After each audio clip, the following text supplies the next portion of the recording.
Douglas, what are you doing? Come on, Douglas, what are you doing?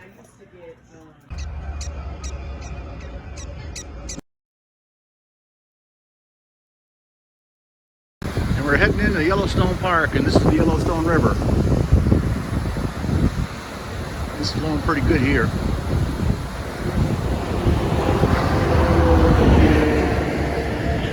This is the canyon going to the Yellowstone River. Gorgeous country.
Cool.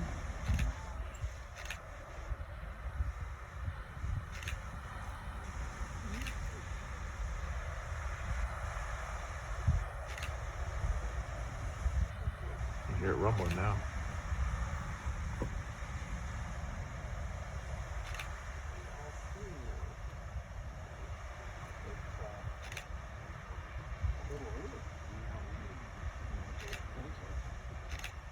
Is it too late to run in there and try to get my funky ass a bath? I don't know.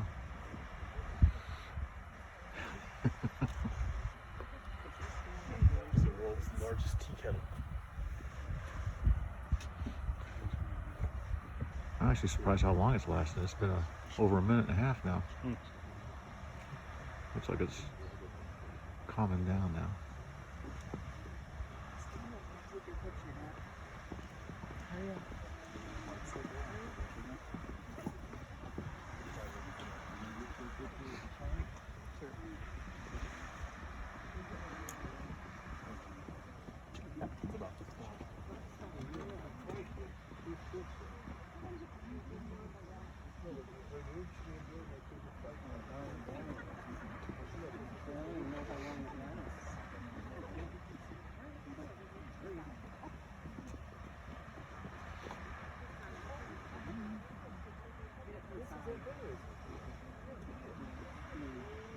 You want to get a picture in there?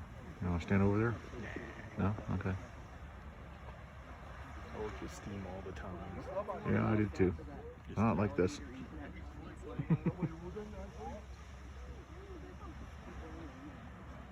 It's pretty neat though. This shit's gone like 50 feet almost.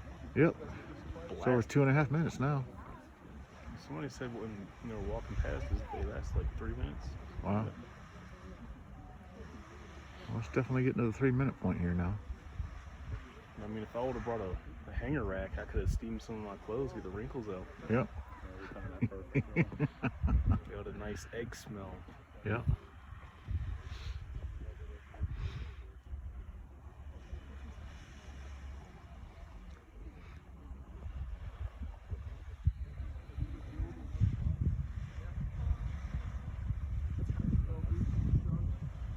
I thought the thing just blew out real big, and that was it. I didn't realize it kept going for a while. Yeah, I didn't realize it was going to be last this long.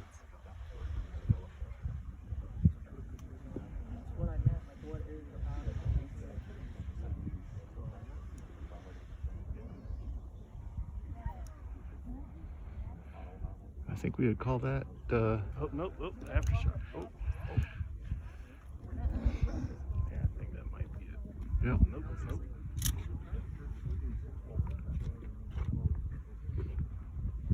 Sounds like a good amount of spicy water right there. Yeah.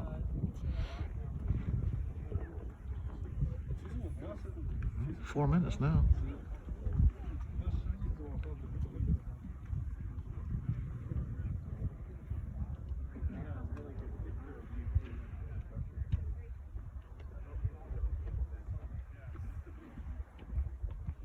I think it's just blowing steam out, right? Looks like. Mm-hmm. All right. Yeah. I guess they just let natural selection do its thing.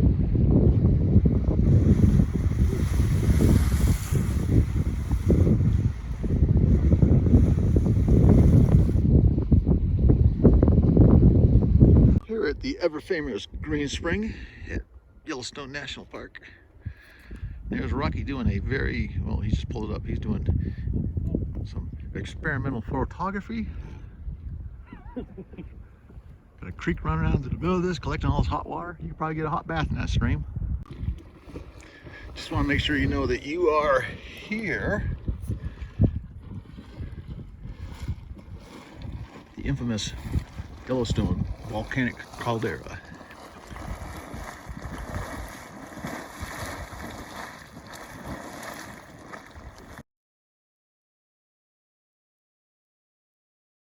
The other thing I'm going to tell you while we're here is that it's May and we are as far south as we can go in the park because we can't go any farther south to the south entrance because of snow and the roads. And I didn't realize, but the south end of Yellowstone is the highest part of the park. So we've seen Old Faithful, which is the farthest south they'll let you go. Now we're backtracking to go out the west end of the park. Here we have the rainbow pool. This is all in the same area I've been filming on so far. And yeah, Rocky said it looks like a rock soup.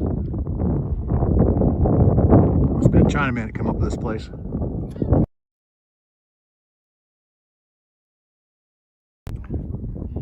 So we're here at what's the name of this place, Rocky? Biscuit National Parking Lot? No. This particular part of the Yellowstone. Oh, I believe it was Biscuit something. Yeah, Biscuits and Gravy Basin. Yeah. Biscuits and Gravy Basin. Yeah. And you get a couple of these buffalo here. Yeah, you know why it's called Biscuit Basin? Because they love biscuits. Yeah. So there's some biscuits in Biscuit Basin left by the biscuit makers. Here we have another pool of sapphire blue water. Well, Pay's up here, so as I turn around here to my left, all these mountains are part of the caldera wall. I know it's even bigger than what I'm showing you here, but I think as you go around here,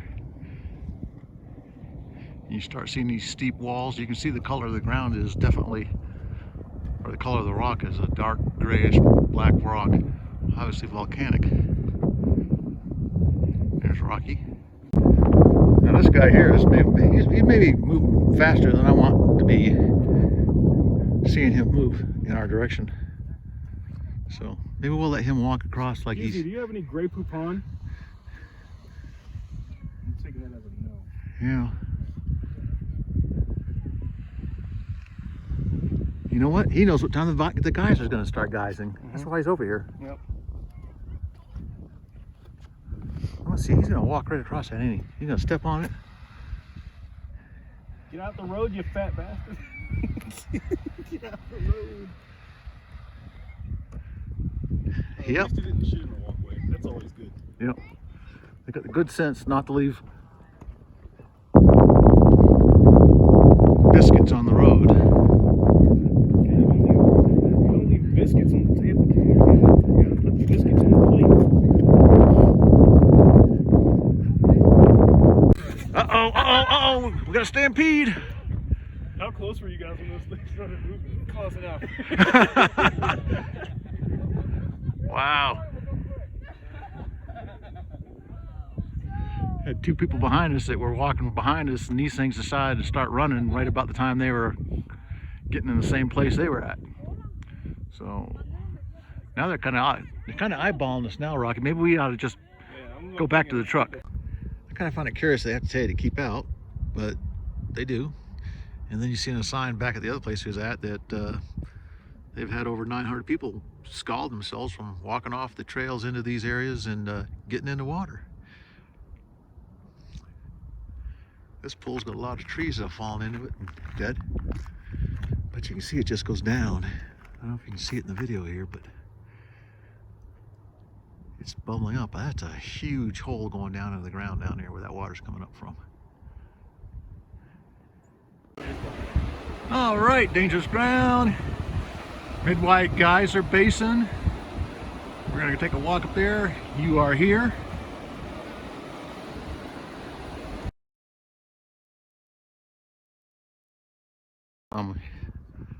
In Yellowstone Park. Putting my fingers over the camera. That was really cool. We're gonna turn you around here so you can see the spring. Washing up. So this geyser area here is pretty large. Thermals all off into the distance there. We just went by the Excelsior geyser, and I read the plaque over there. They said it has huge explosive eruptions, but they're far and few in between, and you wouldn't want to be standing next to it. So we got signs that say don't mark the mat, but the buffalo can just walk right through this stuff again. They got more rights than we do. So here we are at a section of falls on the Firehole River. Pretty neat. Going down through this cut through this little gorge here.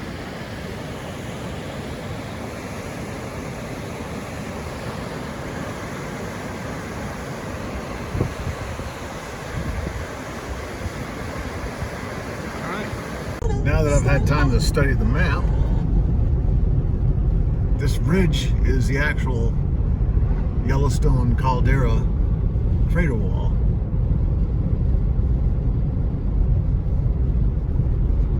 So you're way down in the crater when you're here. Waiting for buffalo again because there's a whole bunch of them behind or front of us, and you can see here these cars are all waiting for them to kind of stop meandering down the middle of the fucking roads. They're worse than bicyclists.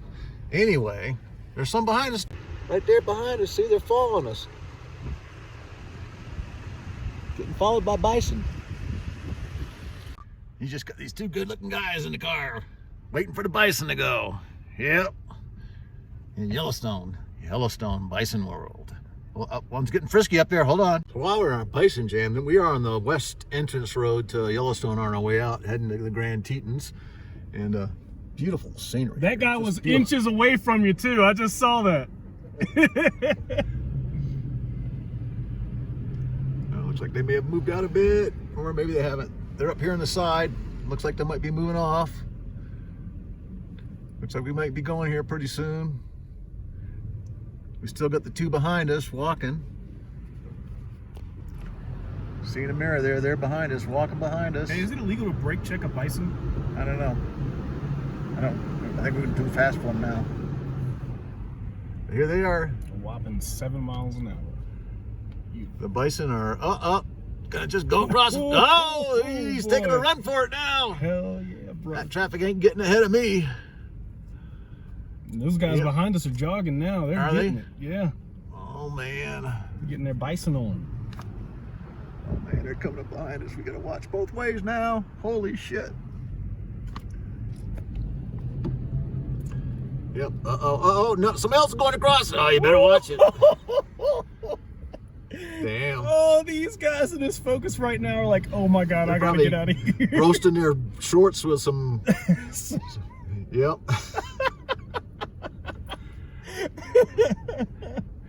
Now we're sitting in Rocky's brand new truck. Hopefully he doesn't get it customized by a bison. Man, they're just fucking meandering. Oops, excuse my language.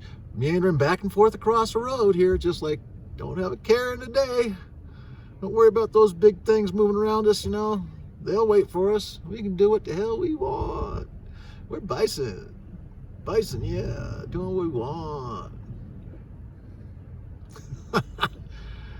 Those ones that went across the road are coming back across in front of that white 4Runner up there. Yep. Yeah, I thought for a second they were about to hit that 4Runner. Well, I mean, we saw that running the road earlier today. I didn't think much of it until now. Now I realize that, you know, road's just a easier path to walk to get to the next pasture, apparently. I mean, now I understand why they started killing them off when we started doing westward expansion. These guys are menaces. Yep. Ain't enough room in this land for us and bison. That's right. All right, the rest of you people ought to just go here. Y'all make better burgers than road Nobody stops. toot their horn as we go by because we'll start a stampede, and I don't want to be part of that. All right.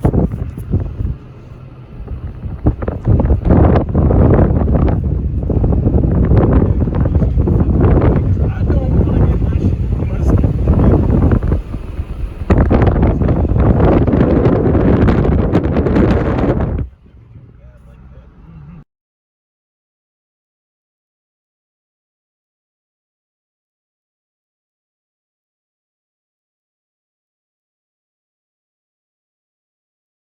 Climb back down from going over Teton Pass. 10% grades. Tell your child the truth. Do you know who sold Mommy's?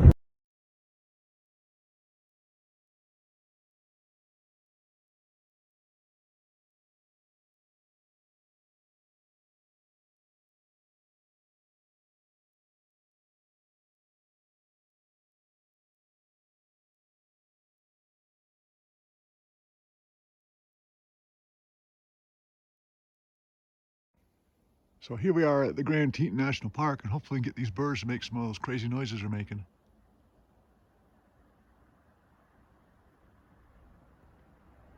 Come on, speak to me. There you go. See that? We drove in, stepped out of the car, and heard that noise, and like, should we get back in and run? This is beautiful. Beautiful country.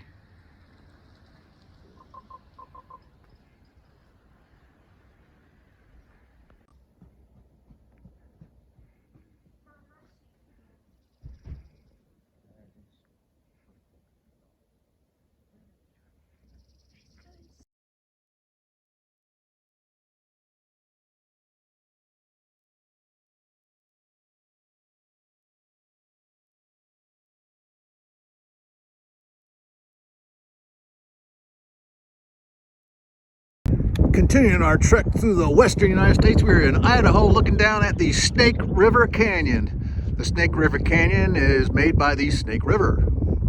Aptly named it the Snake River Canyon. So the Snake River Canyon actually cuts through basaltic lava. So all those cuts and junks right there are all from basaltic lava. And we're wondering why is this little creek down there, and it's not little, it's a nice river, make these big old cuts through the land? Because when the glaciers melted, there were huge floods that cut all this stuff out. Anyway, hope you're enjoying the show. We're still here at the Snake River stopping point that we stopped at that I was talking to you from earlier, just to give you a little bit better view from a different location. Beautiful country, Idaho. There's a nuclear power training unit that used to be out here. I remember the guys that came out here and went to the training unit saying, there ain't nothing to do there but hunt and fish. I think they weren't hunting and fishing people. I ain't either, but the countryside is beautiful.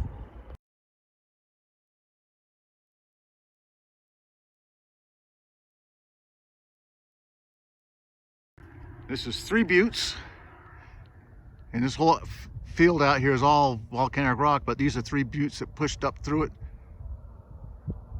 There's the third one down there.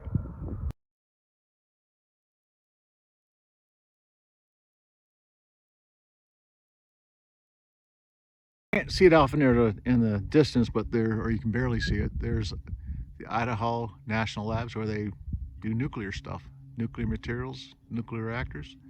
Used to train young Navy nukes. Later on in the day in Idaho, we are here at Craters of the Moon. That's a big basalt monolith out there that's called a butte, B-U-T-T-E. Rocky says I'm mispronouncing it. It's just but, the E is silent. But these are lava fields that just go on forever. And you start panning to the right here and you see these lava outcroppings sticking up, but then up here you see all these are what I would call cinder cones that are part of this major field. We're getting ready to go to the visitor center, but this is my kind of interest in geology. All right, we're here at Craters of the Moon. We're going to do our North Crater, yeah, I can't even talk straight. North Crater Trail, 1.8 miles. Hopefully I can make this, being the old fart that I am. Anyway, we're excited. We're going to run to the top and then we'll talk some more there. But we're down into the park now, and you can see that it's a lot of black rock. Anyway, onto the top of the hill. So we're 8th mile on the trail, and I'm tired. I don't know if I'm gonna make this. You know what's really interesting is these rocks. This rock looks huge in my hand. It probably does way more than a toothpick. So it had a lot of gas in it when it came out. Yes, we got a 2-finger rock. 2 fingers and I can hold this up.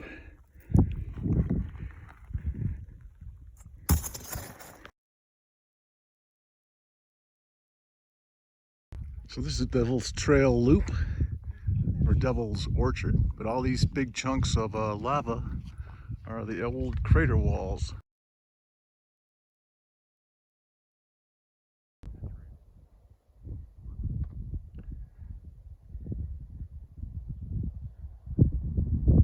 Still at Craters of the Moon, still in the Devil's Orchard.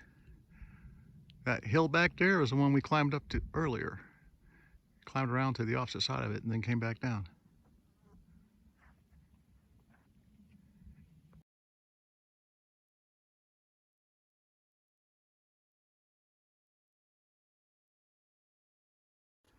Still in the Devil's Orchard. Orchard? Yeah, we just learned to talk yesterday.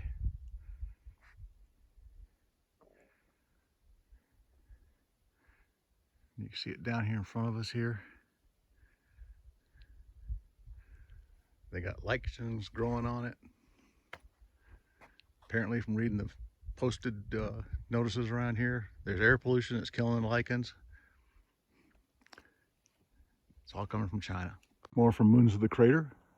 Craters of the Moon. Yeah, I think it's Craters. Yeah, Craters of the Moon. That over there is a cinder cone that we climbed earlier. And we're getting ready to go climbing up this one. The first thing we gotta do is show you that we're at the top of that cinder cone. There's all this different colored reddish and orangish and yellowish rock, whereas the whole way up has been this black cinder. And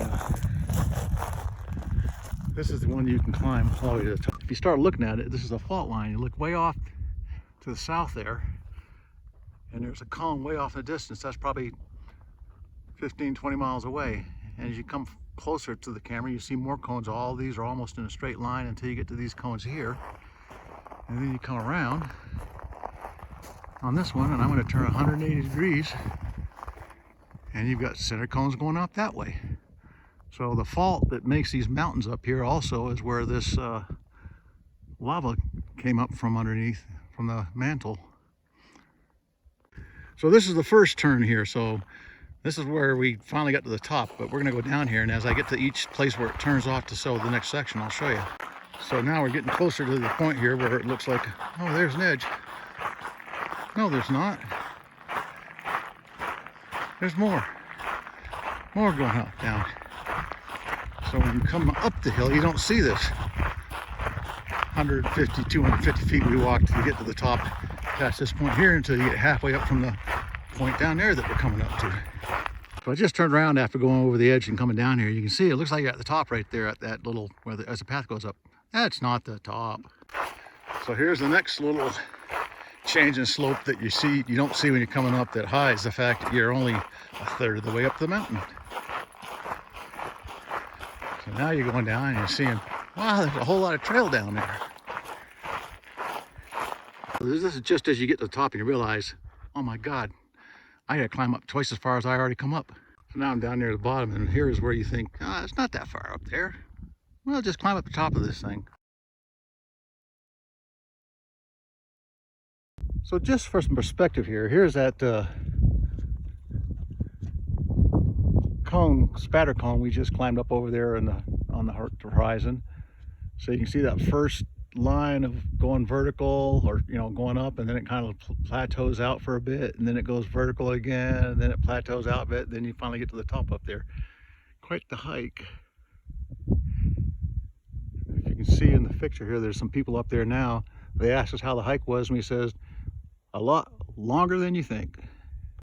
Here we are at the spatter cones, by the way, and these ones had big old sticky lava that came out of it, and as you can see, they came out in big chunks, big bombs.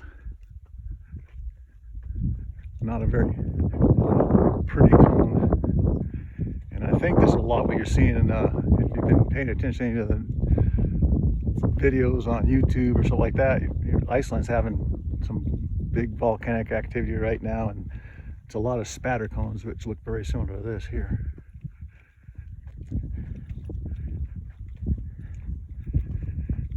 Here we got a chipmunk by the edge here. a spatter cone with a chipmunk that's hanging out. Must be hard picking here, Mr. Chipmunk. We have obviously encroached onto his territory. So if you look down in here, you see snow down in there. From what I understand, that snow stays there all year round. And it looks like a lot of people have dropped pieces of lava rock on top of it. So you have this spatter cone here. Oop, there's Rocky right there. And then we've got this spatter cone right there. We're gonna go over and see that one next. That big spatter cone right there, which you don't get to go over to. And then, I've been showing you pictures of these lava fields off to the east. Well, they just continue out to the west for a long time. And I'm looking out there in the distance, and I see another cone out there. So a lot of volcanic activity here 2,000 to 15,000 years ago. Here we got this ribbon lava flows that came out of the crater. Now we're inside the other spatter cone that we were looking at from the other area. And that goes, wow, it goes down there. Looks like some people had their hats blown off into that. Do you hear bats in there? Nope, there's birds above the head though. Oh, it sounded like I heard birds or something, but I guess it was the ones above my head. Yeah. So the one question is, why am I so damn out of breath here? I mean, I know I'm out of shape, but I feel like I just ran a marathon. But the answer, I think, is that we're at almost 7,000 feet. Same height as Denver. Or actually higher than that. They're Mile High Stadium. We're above that. I think this is kind of neat. You look into these stones here and you see all these little gas pockets that were in it that have opened up as it cracked when it came out. And then you come down here and you got some really large tubes, gas tubes, I guess, where the gas came out of the tubes. I mean, these aren't the kind you can walk in, but still kind of neat geology there on this spatter cone rock. You see this stuff was very tough but full of gas, so that's why they spattered all around. The thickness kept it from blowing out like cinders. Okay, one more look at the spatter cones and the plane going down that way to the southeast. I think Rocky and I are going to hit the ranger station, see what's going on there, and load up and head for Boise, Idaho.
said there's a dirt road next to the railroad bridge that's made out of flat cars that had their trucks go over, and now they're sitting on I-beams.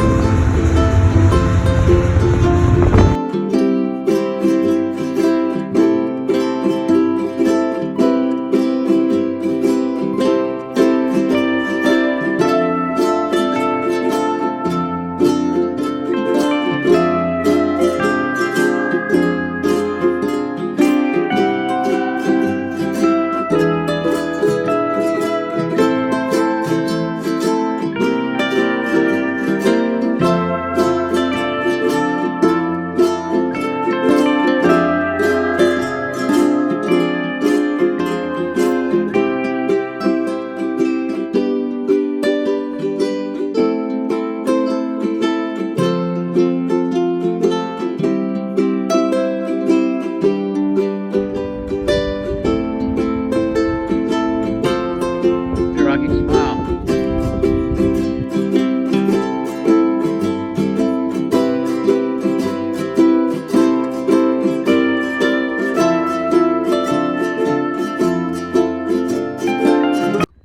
So here we are at Grand Coulee Dam in Washington on the Columbia River. Mighty impressive structure. I guess I was kind of disappointed because I was expecting the spillways to have water just roaring over them because it's springtime to me, but maybe May is too late in the year or whatever. But I don't know if you can hear the humming.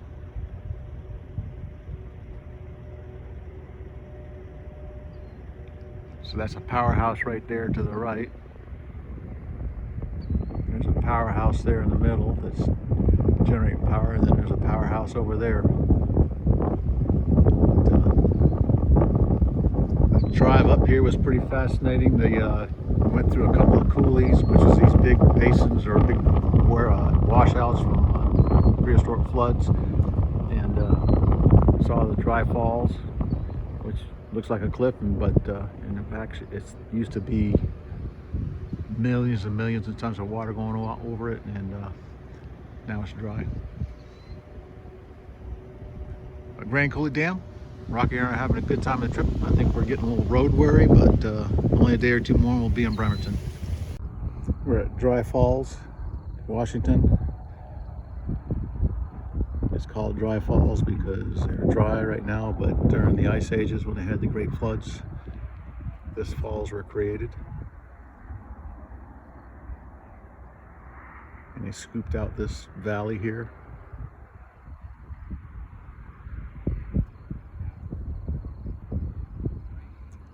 Dry Falls, Washington.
Tables and offers are like that before every